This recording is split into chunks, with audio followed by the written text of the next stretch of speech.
What if Pong Krell killed Captain Rex and the 501st clones after Anakin left Umbara? That's our story for today, hope you guys enjoy, and let's get into this one.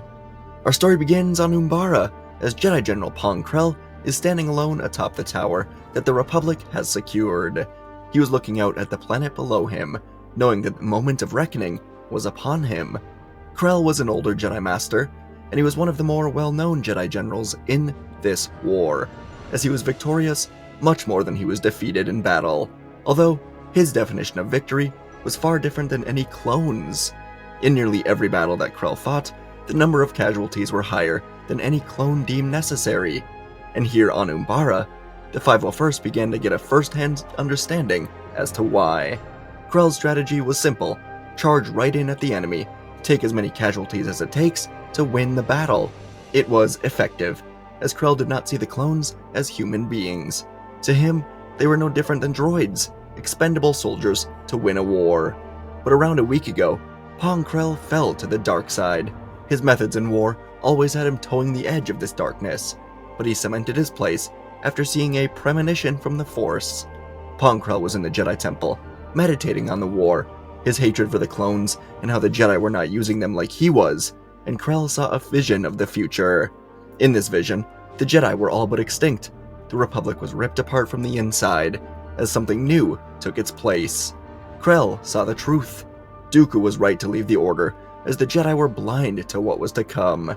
And so, Krell had turned to the dark side, and was now using this mission as an audition for Dooku, though Dooku did not yet know Krell's intentions. The two had spoken briefly in the past, when Dooku was a Jedi, and Krell could tell how powerful the man was, not just in battle, but with his words. It was no wonder he was the man leading the Separatist movement. He radiated confidence and power, and Krell wanted desperately to be Dooku's apprentice. And now, as he thought about all of this, Krell heard the soft hum of the rising elevator. He could feel the anger of the clones coming to kill him. The doors would swing open, Krell would stall for a bit, as he analyzed the best strategy to eliminate these troopers. The thought of them defeating him was laughable. He would force push all of the clones away, killing a few with his double-sided blades, then flying out of the window. Krell sprinted into the Umbara jungle, and as the clones pursued him, Krell cut down groups at a time. The 501st clones were in a panic as they chased him, and Rex began to wonder if they were in over his head. Soon, Tup would call over to the general, leading him right into a trap, and a tentacled creature disguised himself in the ground, grabbed Krell, throwing him around, but Krell was able to free himself. Tup fired a stun blast, but this time, Krell leapt over the blast, landing behind Tup, cutting right through his torso, as Tup fell in two pieces. Rex was behind Jesse and Fives, as two of them ran in. Krell reached out his two hands in a force choke, snapping their necks, throwing them at other troopers. Krell then threw both of his lightsabers away from him, and they cut down many more clones. Rex felt the horror of it all, and he watched as Krell cut down more and more clones in his path. No one could take him down. Everyone fell. Finally, Rex was the last clone standing, and he threw a thermal detonator in between him and Krell. The detonator went off, and Rex was slammed into a tree. He felt his back snap, but he thought he did it. But through the smoke, Krell would emerge, telling Rex that he's failed his men, and Krell finished it with a stab through Rex's heart. Krell took a moment to breathe in the force around him. The dark side was strong in him, as he looked at all of the fallen troopers with satisfaction. And Krell would move to the Republic hangar here. He would then take Obi-Wan's latest reports on this battle, and Krell would transmit the plans over to the Umbarans. The Republic would lose this battle.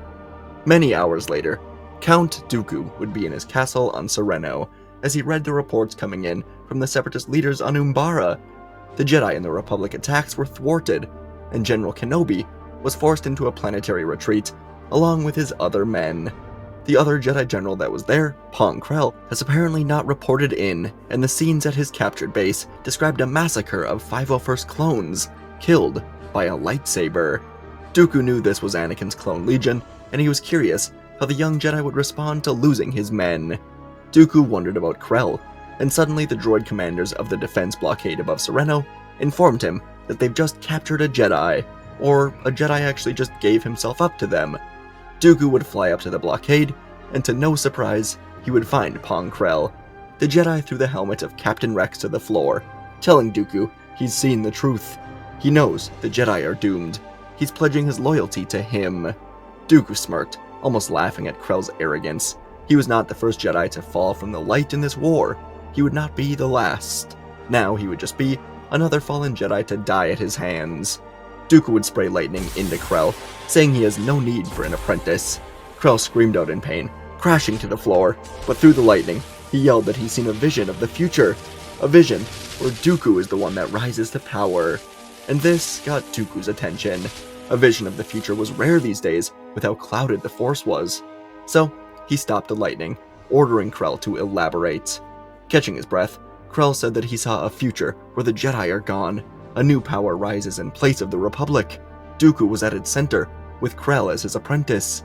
Dooku inclined his head, thinking to himself, why would the Force show Krell this vision, unless it was meant to be pursued?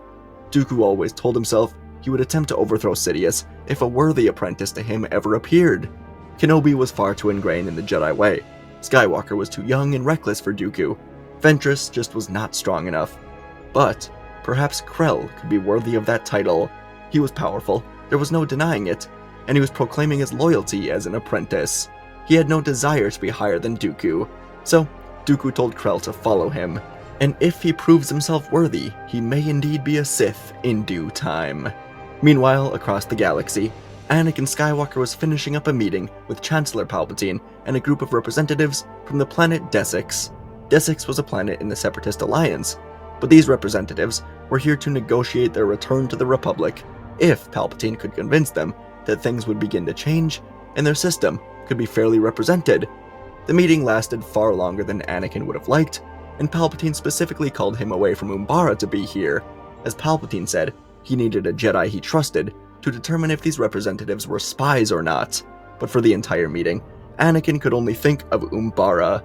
He wished he was there with his men, instead of this stupid meeting with politicians who were all fake. Finally, the meeting ended, and Anakin rushed back to the Jedi Temple to check in on Umbara. But the reports that he would read were horrifying. Anakin quickly contacted Kenobi, and from hyperspace, Obi-Wan answered with a somber look on his face, telling Anakin he is so sorry. Rex, Jesse, Hardcase, Fives, Dogma, Tup, all of the 501st clones that were on Umbara were killed. Anakin just stared into Obi-Wan's eyes, as if begging his master to say it wasn't true.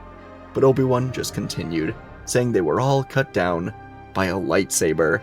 And with the disappearance of Krell, their best guess is that Krell has turned to the dark side and killed the clones. And because of this, Umbara was still in Separatist hands. Anakin was beyond angry, and he was using his anger to hide his despair and his burning guilt. This was all his fault. He never should have left Umbara.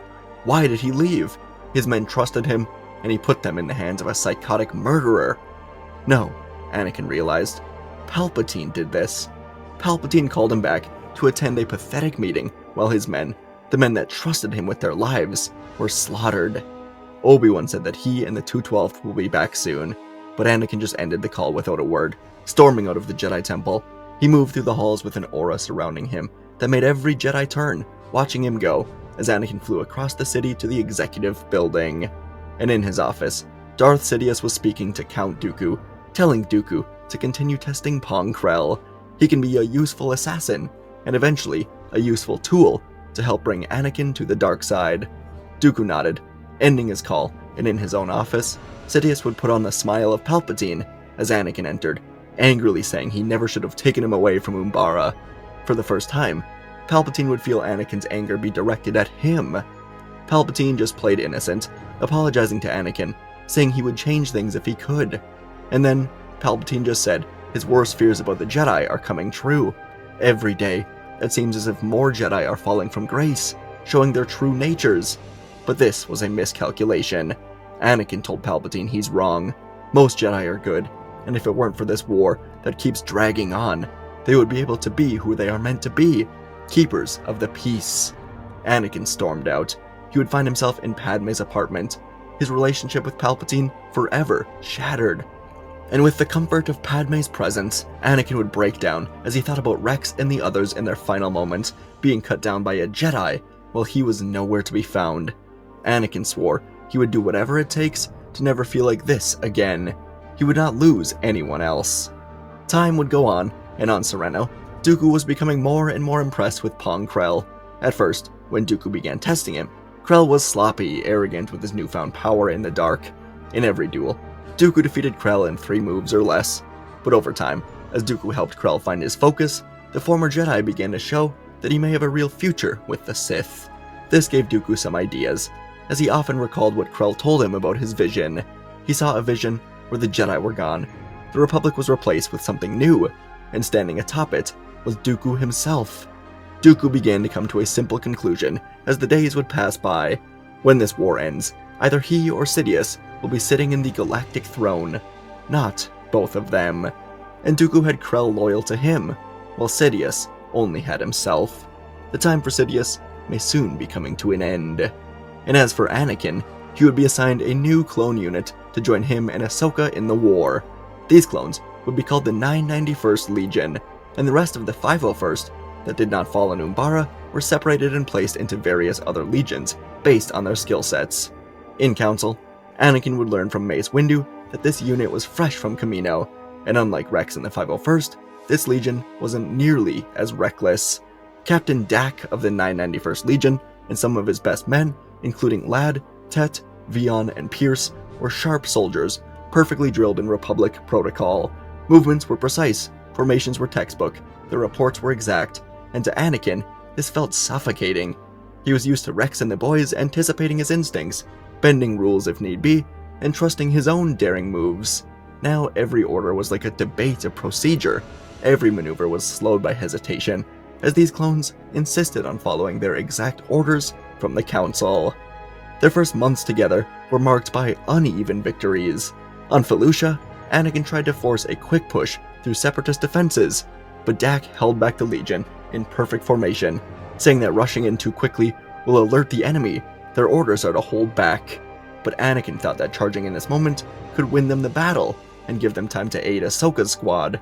By the time their heavy guns were positioned, the enemy was reinforced, turning what should have been an easy victory into a battle that lasted far too long. On Megiddo, Anakin's bold flanking plan actually worked, but only after Pierce and Vion reluctantly broke formation, leaving behind the rest of the battalion and creating bitter arguments that would follow. Ahsoka, often caught between her master's instincts and Dak's command, would find herself leading smaller groups of the 991st with better results than when the Legion acted as a whole. Losses began to mount when their lack of chemistry collided with increased Separatist tactics. On Seleucami, their hesitation cost them an entire company. On Megiddo, another defeat. The men trusted each other as brothers, but there was no true bond between them and the Jedi. Anakin felt like he was fighting alongside strangers. Every battlefield felt like pulling teeth, earned with frustration. And they all heard the stories of what happened on Umbara. They all knew that Anakin blamed himself. They didn't know what to do with him.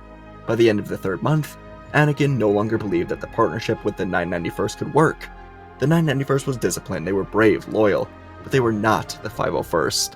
And after one final campaign, where they failed to seize a Separatist stronghold, despite overwhelming numbers, Anakin submitted a request for reassignment. The 991st fought hard, but they were never his Legion, and Anakin was left with the hollow truth that Rex and the 501st could never be replaced. He requested to be more of a mercenary in this war, being sent as a reinforcement Jedi whenever battles were on the edge of victory and defeat, and the Council would tell Anakin that this would be considered. They liked Anakin's idea. Throwing him in as just kind of a final push, or a final push to help not be defeated, was a solid idea.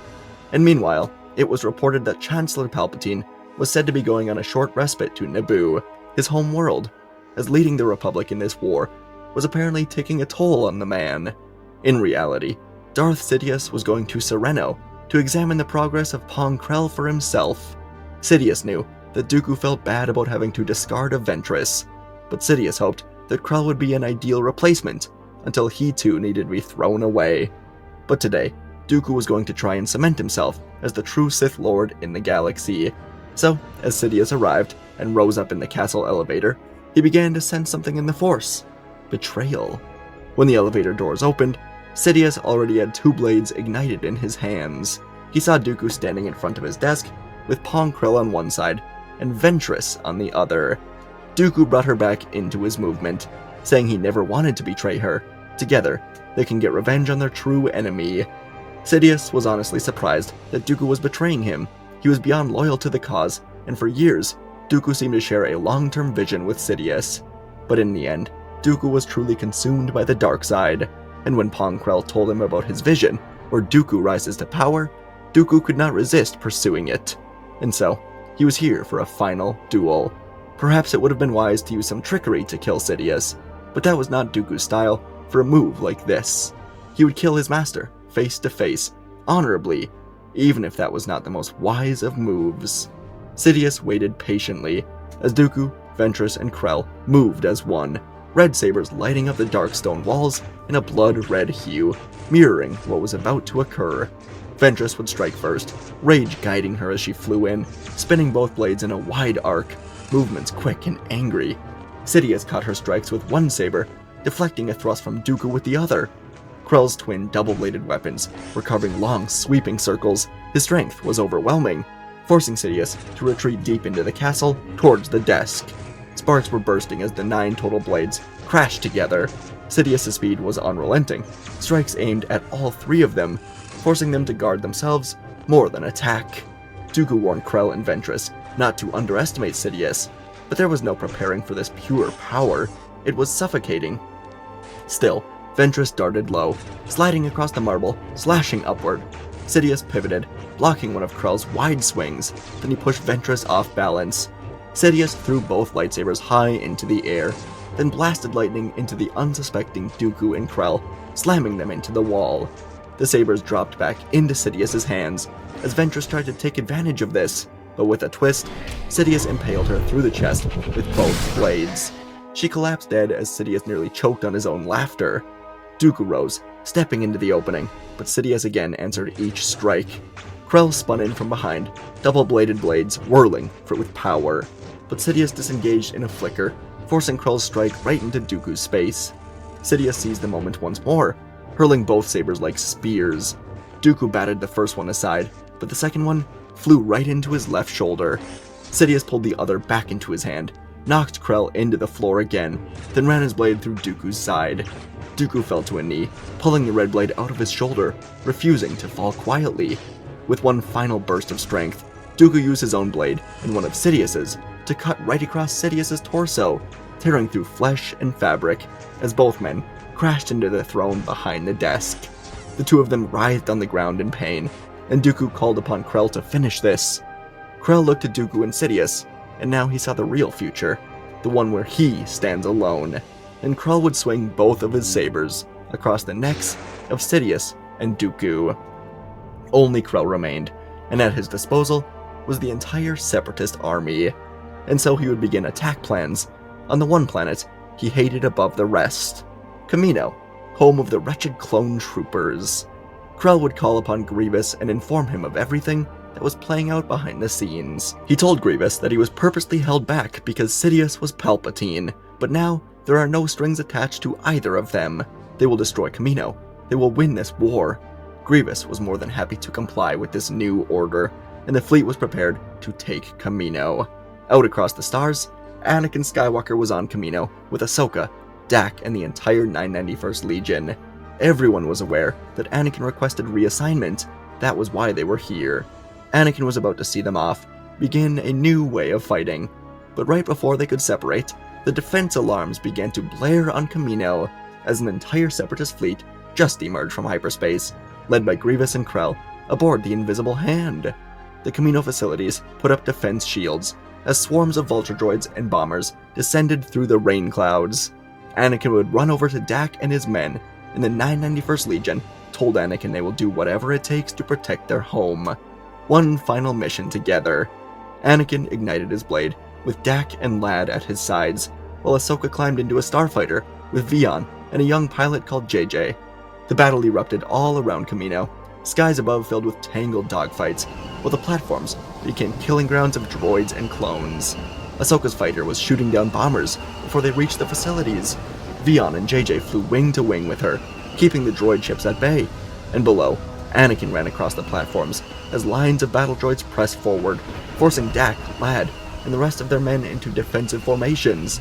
Explosions were rocking the city, and for every wave of droids destroyed, another would replace it, the Separatist fleet pouring endless reinforcements into the storm. Soon, Krell himself descended on a shuttle, 2 double-bladed sabers igniting, leading a squad of commando droids across the slick walkways.